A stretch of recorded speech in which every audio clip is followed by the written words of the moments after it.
people like me.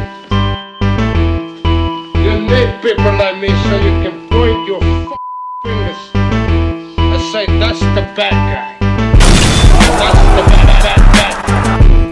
That's the bad guy. That's the bad guy. That's the bad guy.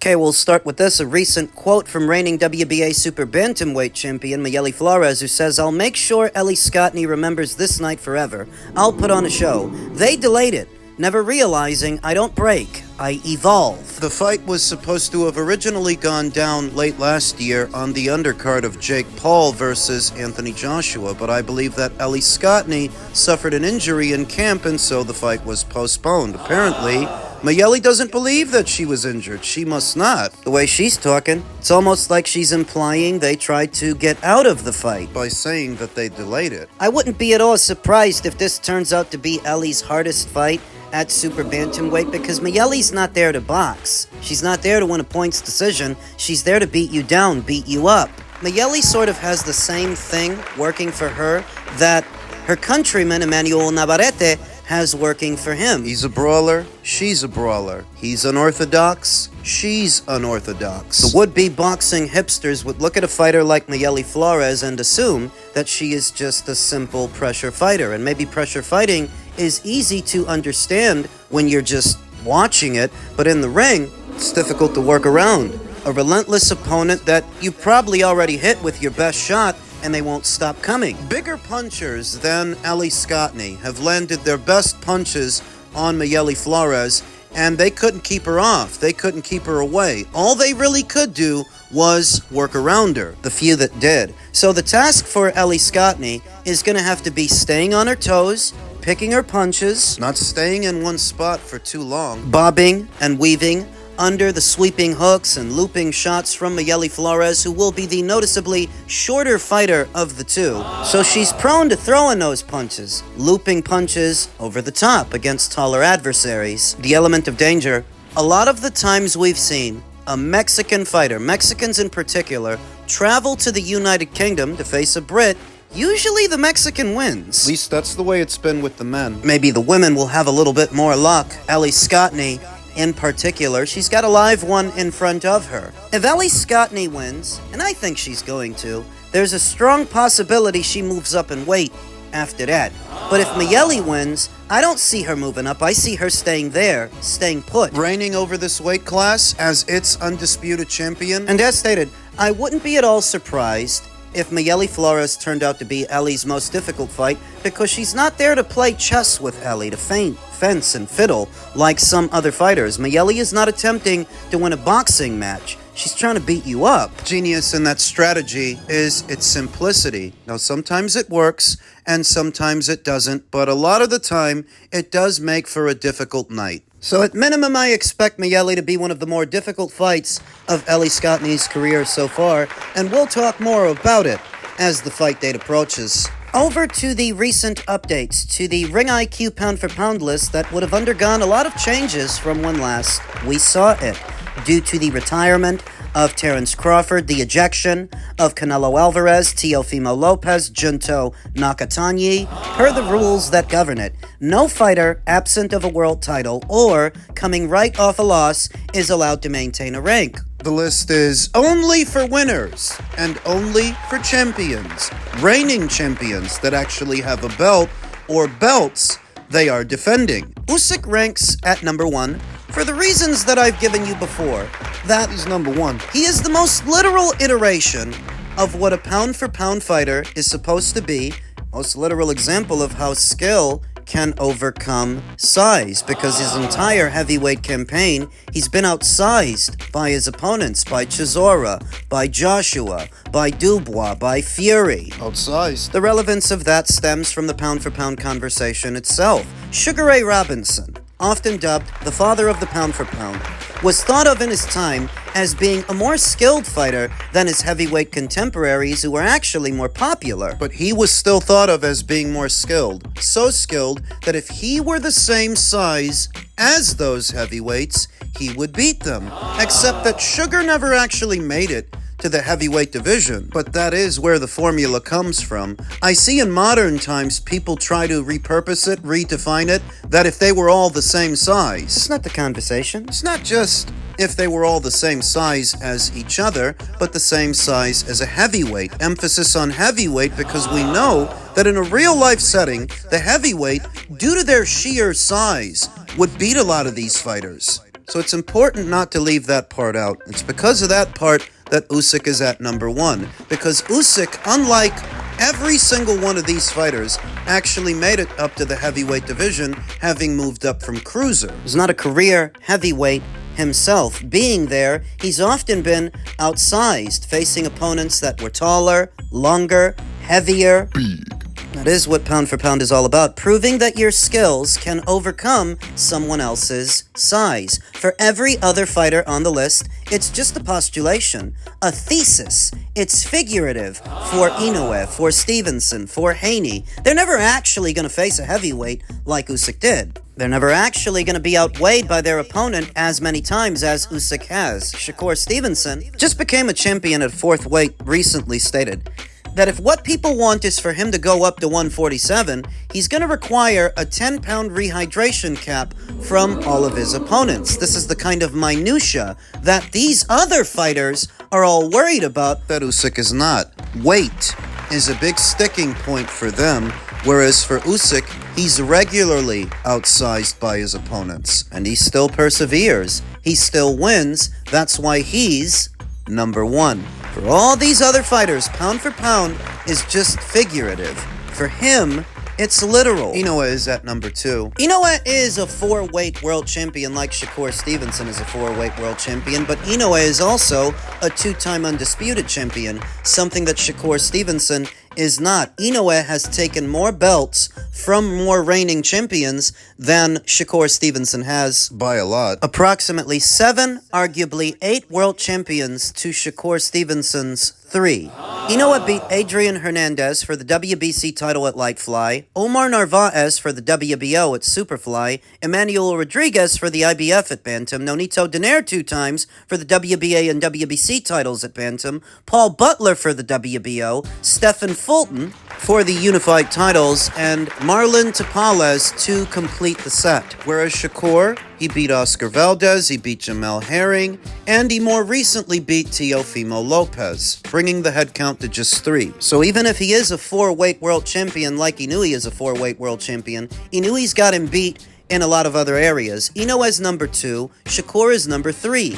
Isn't that kind of high? Not when you consider what's been going on. Remember, Terrence Crawford retired, so he's off the list. Shakur, he just kicked Teofimo off the list. Junto Nakatani dropping his belt saw him bumped off the list, all of which created vacancies, gave him and some other fighters grounds to move up by way of the process of elimination. Shakur is at number 3. Devin Haney is at number 4. Those two in particular are interchangeable. You could have Devin in Shakur's spot or vice versa because they're neck to neck. Shakur is a 4-weight world champion where Devin is a 3-weight world champion, but Devin has been undisputed before, Shakur hasn't. So, you could easily have Devin at number 3 and Shakur at number 4. They're interchangeable. Bam Rodriguez moves up to number 5 for having been a unified champion at 2 weights. Beep.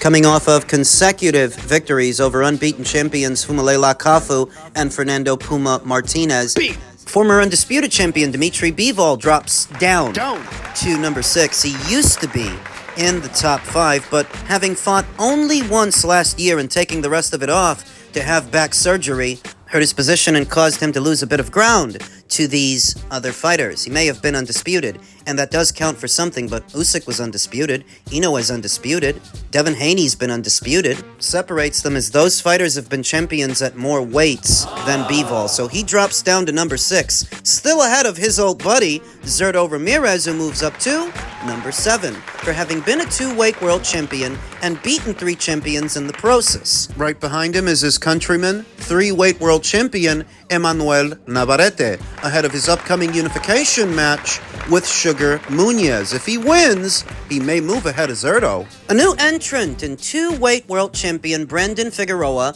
on the heels of his big knockout win over Nick Ball in Liverpool. For those who don't know, he's a 2-weight world champion, having beaten Luis Nery for the WBC at 122 and more recently Nick Ball for the WBA at 126. He emerges in the bottom tier. Behind him is 2-weight world champion Erislandy Lara. The reason for it. Lara has been around for many, many years now. Been in there with some of the best. Paul Williams, Canelo Alvarez, Austin Trout, Jarrett Hurd, Brian Castano. He was a champion at 154. He's still a champion now at 160. And you could argue he doesn't have the strongest win-to-loss ratio in high-level situations, but he has exhibited great longevity to be in his early 40s, still fighting and still winning and still reigning as a champion. If nothing else, he can occupy the bottom spot. It's what rounds out the argument that he is a 2-weight world champion and he's showing great longevity. The bottom spot, after all, is really just a placeholder. It's where the most changes tend to happen, so even though he's there, he's also in the most danger of being bumped off. Should someone else come along and do something bigger, something better than anything he's done in recent memory, he'll be ejected. But for now, he's at number 10, a byproduct of the vacancies created by other fighters who either retired or got beat or dropped the title. So those are the current updates to the Ring IQ pound-for-pound list that is ever-evolving, ever-changing, and that's the way the cookies crumbled. Now it's time for another installment of what is fast becoming the most popular segment here on the channel, Ring IQ Hate Mail. Guy who goes by the name Optimus Prime didn't like my recent video detailing Wilder's ridiculous outburst on Talk Sport, deferring to race relations when asked about his cheating allegations. The ones he's been making about Fury. To that, a guy who goes by the name Optimus Prime said the commission and the network that sanctioned a ref that wouldn't have stopped that tempered glove would be lucky to settle for 3 times the purse. Wilder should bring a civil suit. To which I responded, 5+ years and he still hasn't. Maybe he will after the documentary. What's he waiting for? Optimus responded, I think he has a case for bringing it now, and the virality of this exchange with Simon is ugly and calls for redress. More pressure for a settlement. Once they start bringing in expert witnesses and show glove statics and dynamics in a courtroom setting, the jury will cook. This is a slam dunk. Oh, really? To which I responded, to reach a settlement, he'd have to prove there was glove tempering, which he still hasn't, and doesn't want anyone asking him about either. So, that's gonna be a tough titty. It'll take more than guilt trips and throwing a tantrum. If it were a slam dunk, he'd have taken it to court by now, instead of making documentaries and getting into heated exchanges with Simon Jordan. Optimus responded by saying, that doesn't have to be proven in a civil suit. To which I responded, and has he filed suit yet? Because it's been 5, going on 6 years,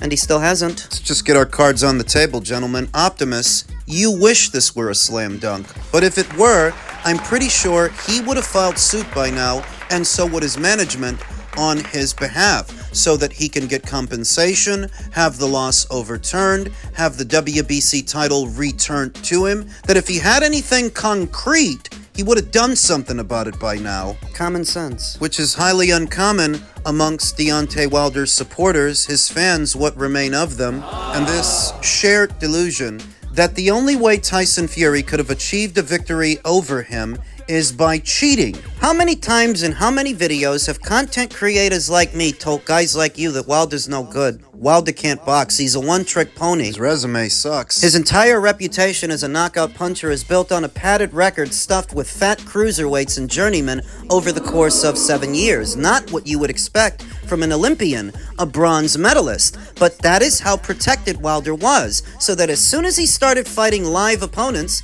he started losing, because it wasn't just Tyson Fury, it was also Joseph Parker, it was also Zhilei Zhang, Harold Scotney before them, who a lot of people said came very close to stopping Deontay Wilder in the early goings of his career, and God forbid that he loses his next fight to Derek Chisora. These are the kind of people that go with whatever a fighter says without thinking about it. This shared delusion that Tyson Fury had to cheat to beat Wilder? Where does that even come from? It's because he's white. Listen, if there is something that Wilder and his fans jointly are struggling with about that fight, it's that a white guy beat Wilder. In the greatest scheme of things, it's not a big deal. Usyk is a white fighter, but he beat Daniel Dubois, he beat Anthony Joshua, he beat Derek Chisora, Michael Hunter. It's really not a big deal. Alexander Vosdik beat Adonis Stevenson. Kelly Pavlik beat Jermaine Taylor. It's not a big deal. It only becomes a big deal if you have a superiority complex, if you got it in your head that you're better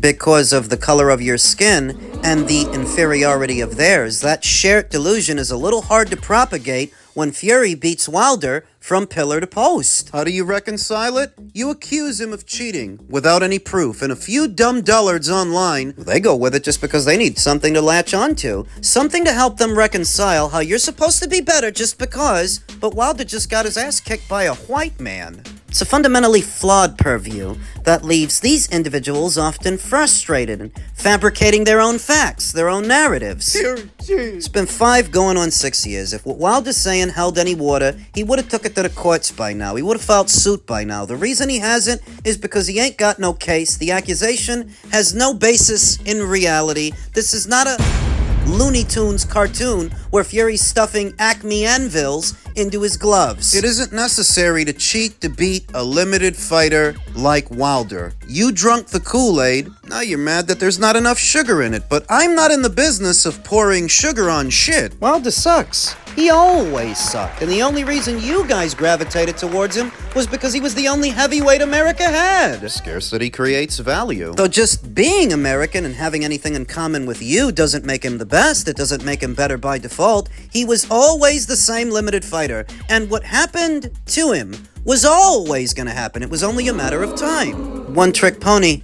Eventually that one trick gets figured out. That's all it was. Not a big deal. It's only a big deal to Wilder because, well, he's the one had it in his head he's better just because. Some part of him is prejudiced against Caucasoids. Caucasians. That's his fucking problem. A problem that not even ayahuasca was able to remedy. That spiritual journey. Ayahuasca. He never fought Fury for the right reasons. That's what's eating him up. That you know why you picked that guy. Because he was morbidly obese, strung out on cocaine, and suicidal. You thought it was gonna be simple. Easy peasy, lemon squeezy. He didn't fight him for the right reasons. He didn't fight him from a sense of, Fury's a great fighter. I would love to share the ring with that guy. So that when you lose, you can lose with your head held high. You can lose with honor. Wilder didn't because he knows there was no honor in going with Tyson Fury instead of Anthony Joshua to begin with.